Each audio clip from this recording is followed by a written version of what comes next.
El agua es fundamental para la vida, pero muchas veces nosotros escuchamos que no se debe utilizar el agua de la cañería para regar nuestras plantas, que nosotros deberíamos tratarla antes, que el agua dura no sirve, que el agua blanda es mala, que el agua tiene mucha sal, no se puede utilizar, que deberíamos purificarla. Pero, ¿qué realmente influye en nuestras plantas y qué podemos hacer para mejorar y comprender esa problemática? Mi nombre es Samantha Klein, bienvenido a Mi Jardín en el Desierto y hoy vamos a aprender un poquito más sobre la dureza del agua y también algunos otros parámetros a considerar.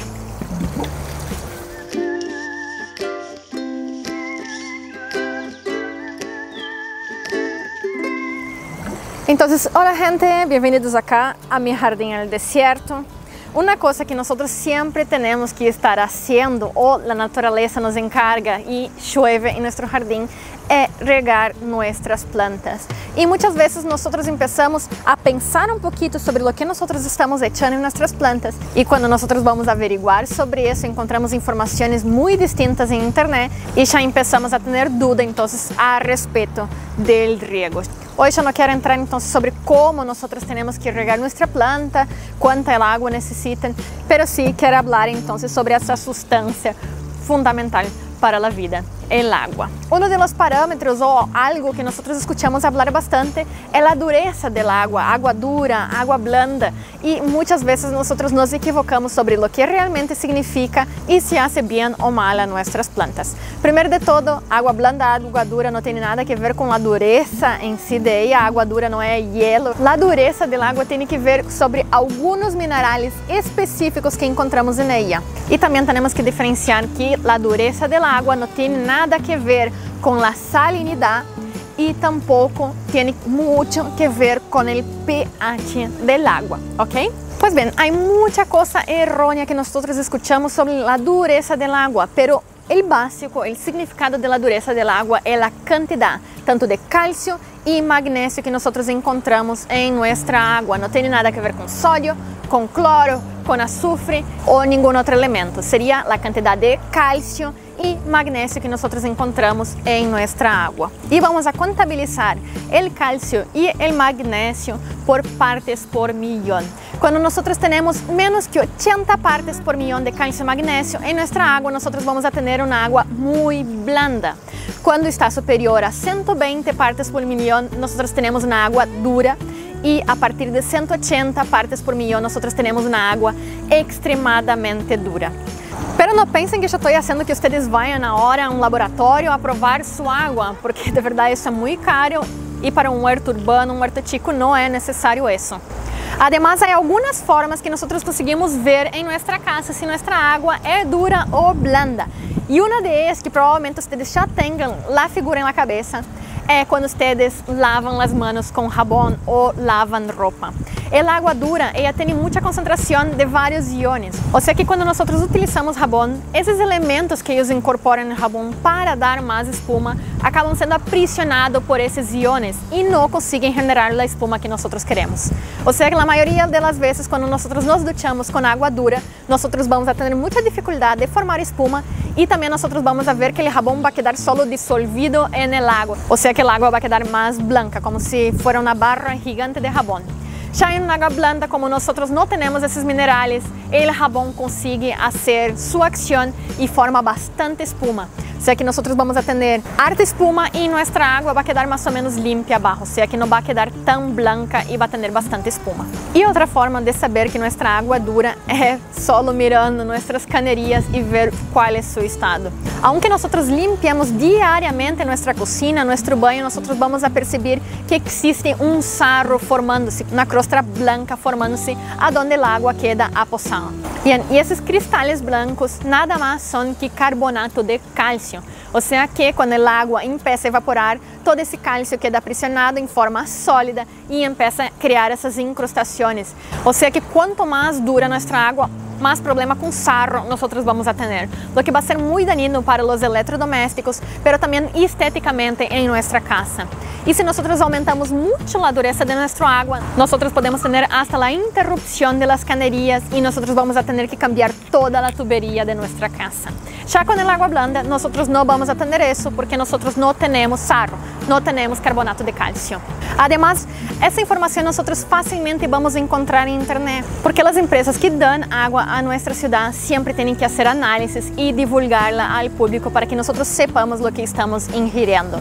O sea que nosotros entramos en internet, buscamos la empresa que supre el agua en nuestra ciudad y ahí nosotros vamos a encontrar los valores. A nivel nacional también nosotros podemos encontrar esos datos y nosotros vamos a ver que en las diferentes regiones de Chile nosotros tenemos muy marcado diferentes tipos de agua. Acá en el norte nosotros vamos a tener una agua extremadamente dura, llegando hasta 500 partes por millones. Acá en Arica, esa es una agua extremadamente dura.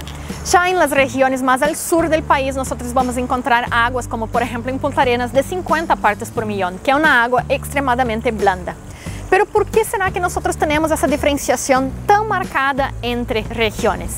Y eso mucho tiene que ver entonces con el ciclo del agua. En la naturaleza, naturalmente, nosotros vamos a encontrar tanto el agua dura como el agua blanda. Y dependiendo en qué parte del ciclo del agua nosotros la sacamos, eso va a influenciar entonces en su dureza. Entonces, como ya habíamos dicho, el agua dura es un agua que tiene mucho calcio y magnesio. ¿Y dónde en la naturaleza nosotros encontramos eso? En las rocas. Así que aguas que ya pasaron por el proceso de erosión en rocas van a contener mucho de esos iones.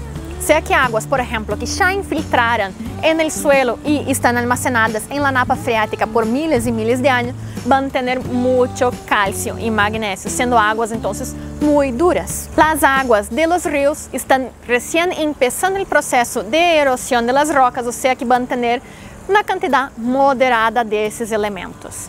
Ya el agua que recién se evaporó y ahora está cayendo en la tierra en forma de lluvia va a ser un agua muy libre de minerales, porque cuando el agua evapora arrastra muy poco de esos iones consigo, o sea que el agua de la lluvia va a ser un agua muy libre de calcio y magnesio, siendo entonces considerada un agua muy blanda. Así que dependiendo de la región a donde nosotros estamos y también conociendo de dónde es extraída nuestra agua, nosotros ya vamos a tener una idea si nuestra agua es blanda o dura. Pero pensando así, para quien es chileno, yo voy a dar un ejemplo. Acá en el norte nuestra agua también viene de ríos y en el sur también, pero ¿por qué es tan diferente? Para eso nosotros tenemos que pensar un poquito en la ecología de los locales. Acá nuestra agua sí viene de río, pero son ríos formados allá en la cordillera, donde nosotros tenemos mucha actividad volcánica, o sea que nosotros tenemos mucha erosión y formación de rocas. O sea que esa agua es formada allá arriba y viene escurriendo hasta llegar acá en la parte más costera. O sea que es una agua que tuvo mucho contacto con rocas y contiene muchos minerales como el calcio y magnesio, pero también muchas otras cosas como por ejemplo el arsénico. Ya en el sur nosotros también extraemos nuestra agua de ríos, pero son ríos formados por la lluvia local, o sea que es una agua que recién entró en contacto con el suelo y nosotros la captamos ahí mismo. Por eso que es una agua muy blanda. O sea que saber un poquito de la ecología de donde ustedes viven va a ayudar mucho a conocer más tu suelo, tu agua y también cuidar de tus plantas. Otra cosa que nosotros escuchamos mucho es que una agua blanda es una agua con un pH ácido y el agua dura entonces tiene un pH más alcalino. Pero no siempre nosotros vamos a encontrar esa asociación.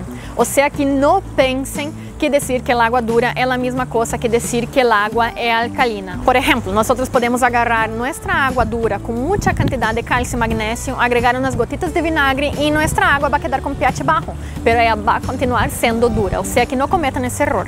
Bien, hay gente que solo porque nosotros estamos cerca de la playa piensan que nuestra agua es dura porque va a contener sales, pero en realidad la dureza de agua no tiene nada que ver con el sodio y sí con esos dos elementos que yo ya dije. O sea que nosotros podemos tener en el mismo local una agua dura y salobra o una agua blanda y salobra, ¿ya? Salobridad va a ser entonces lo que significa tener sodio o no en el agua. Pero bien, tener una agua blanda o una agua dura va a hacer alguna diferencia en nuestro jardín. Tanto el calcio como el magnesio son súper fundamentales para la nutrición de nuestras plantas. O sea que tener una agua un poquito más dura no va a influenciar negativamente para nada nuestro jardín y huerto. Pero Pero cuando nosotros tenemos un agua extremadamente dura, nosotros podemos tener el bloqueo de la absorción de algunos elementos en nuestra planta, como por ejemplo el potasio y el fósforo. Cuanto más porcentaje de calcio nosotros tenemos en nuestro suelo, nosotros podemos empezar a tener bloqueo de fósforo y potasio. Y eso sí sería negativo, pero es muy difícil que nosotros lleguemos a esa cantidad en nuestra agua. Y también si nosotros vamos a tener continuamente un exceso de calcio, también nosotros podríamos estar alterando el pH para un poquito más alcalino. Y eso también continuaría bloqueando algunos otros elementos. Pero hay que comprender que eso sería en una tasa muy alta y también hay algunas cosas que nosotros podemos hacer para arreglar eso. Para las plantas en general en nuestro huerto y jardín, esa diferencia va a ser mínima y no va a influenciar para nada. Pero si nosotros tenemos plantas muy acidófilas que le gustan un pH muy bajo, nosotros vamos a tener que cuidar un poquito más. Por ejemplo, si nosotros tenemos arándanos, azaleas en nuestro jardín, nosotros tendríamos que cuidar un poquito más para no perder la acidez del suelo. Y muchas veces, por estar preocupados con la dureza de nuestra agua, nosotros pensamos que es una buena idea ablandarla. Lo que los ablandadores de agua hacen sería entonces incorporar nuevos elementos en nuestra agua para conseguir balancear entonces esa cantidad de sarro que nosotros tenemos. Pero la mayoría de las veces el elemento que se incorpora en el agua para dejarla menos dura es el sodio. Y el sodio sí va a tener un efecto muy negativo en nuestras plantas. Así que intentando proteger nuestras plantas de la dureza del agua, nosotros estamos causando un daño mucho peor, que sería entonces la acumulación de sales en nuestro suelo. El sal sí es muy tóxico a las plantas y con mucho menos concentración que de calcio, nosotros vamos a tener entonces carencias muy fuertes en nuestra planta. Así que agua ablandada no es una muy buena solución. Y otras personas entonces con miedo de causar algún daño con la dureza del agua en nuestras plantas empiezan a utilizar agua hecha por osmosis reversa o agua destilada, que nada más es entonces agua evaporada y filtrada. Pero si nosotros pensamos en esos dos procesos, nosotros estamos extrayendo todos los minerales del agua, los cuales muchas veces son muy importantes para que nuestras plantas tengan la correcta nutrición. Así que para una jardinería más orgânica, más permaculturista, utilizar essa água destilada ou água por osmosis reversa, además de estar utilizando mucha energía en el proceso, nosotros también vamos a estar extrayendo todos los minerales y así nosotros vamos a tener que tener una sobrefertilización en nuestras plantas y agregar nuevamente todo ese calcio, ese magnesio y otros minerales para que nuestras plantas no tengan una carencia. Pero lo que sí yo súper recomiendo es utilizar el agua de la lluvia, porque aunque el agua de la lluvia no tenga tanto calcio y magnesio, hay otra cosa muy particular de ella que la hace muy especial. No sé si ustedes ya percibieron que después que nosotros regamos con agua de la lluvia, nuestras plantas quedan un poquito más verdes, y eso no es solamente porque se limpió el polvo arriba de las hojas. No sé si ustedes se acuerdan de sus clases de biología, pero 70% de la atmósfera es hecha de nitrógeno. O sea que cuando nosotros tenemos la lluvia formándose, ella también arrastra ese nitrógeno, lo cual va a conseguir fertilizar nuestras plantas. Él va a empezar a acumularse por causa de los microorganismos de nuestro suelo y las plantas van a conseguir utilizarlo. Así que el agua de la lluvia es una de las mejores que ustedes pueden tener. Bien, haciendo un paréntesis sobre la dureza y hablando un poquito más sobre otros parámetros que nosotros tenemos que cuidar en el agua, el cloro. Cuando nosotros utilizamos el agua de la lluvia, nosotros tenemos una agua libre de cloro. El cloro es muy dañino tanto para las plantas como para los microorganismos en el suelo. Pero pensando en una planta de tratamiento de la ciudad, siempre se utiliza mucho cloro porque justamente nosotros vamos a conseguir controlar los microorganismos patógenos que pueden estar en ella. O sea que así evitamos que la población entera tenga problemas estomacales. Pero cuando nosotros pensamos en nuestras plantas en el jardín, todo ese cloro va a ser depositado en el suelo y primariamente va a poder matar entonces todos los microorganismos benéficos que hacen asociación con las plantas, fijan el nitrógeno y también las protegen de patógeno. Y en segundo punto también el cloro causa toxicidad a bajas concentraciones en nuestra planta. Hay algunos huerteros que dicen que eso no va a ser un problema porque ese cloro va a evaporarse antes de llegar a nuestras plantas, pero hay que considerar que en el sistema de tratamiento del agua se calcula el dosaje de cloro en el agua para que sí llegue a nuestra casa con una buena concentración para matar los microorganismos de ella. O sea que sí, el cloro va a llegar hasta nuestro huerto.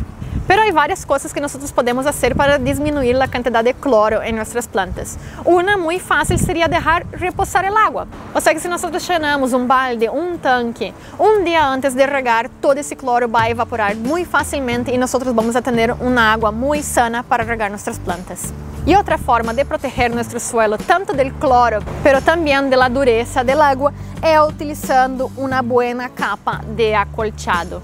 Entonces esa agua, cuando nosotros reguemos, va a caer primero en el acolchado, dando tiempo que el cloro se evapore de nuestra agua y también va a dar tiempo entonces que toda esa materia orgánica interactúe tanto con el calcio como el magnesio y consiga entonces bloquear y buferizarlo un poco.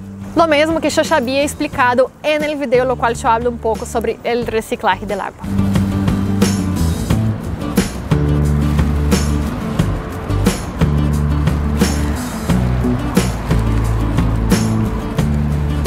Entonces, recapitulando un poco ese video, la dureza del agua es dada entonces por la concentración de calcio y magnesio en nuestra agua. Cuanto más nosotros tenemos esos iones, más nuestra agua va a ser dura, cuanto menos iones nosotros vamos a tener una agua blanda.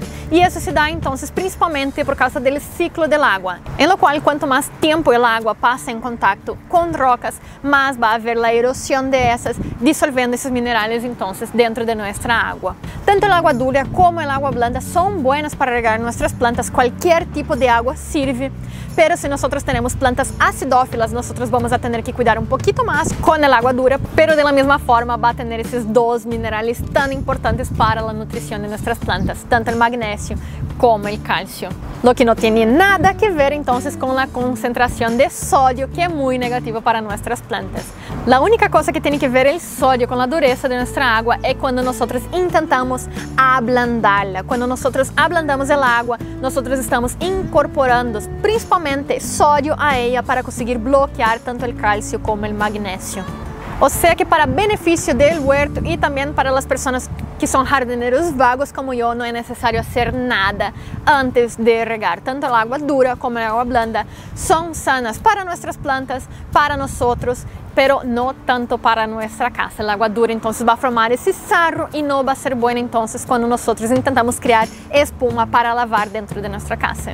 Pero para las plantas no hay ningún problema, el agua dura también va a ser un beneficio porque nosotros estamos agregando minerales al suelo. O sea que si nosotros tenemos que poner en una escala de cuál agua es mejor para nosotros utilizarmos en casa, el agua de la lluvia, si ustedes tienen la gracia de tener lluvia en su ciudad, va a ser la mejor porque va a ser un agua con pH bueno, va a ser un agua un poquito más blanda y tampoco nosotros vamos a tener cloro, que es otra cosa negativa del agua de nuestra casa.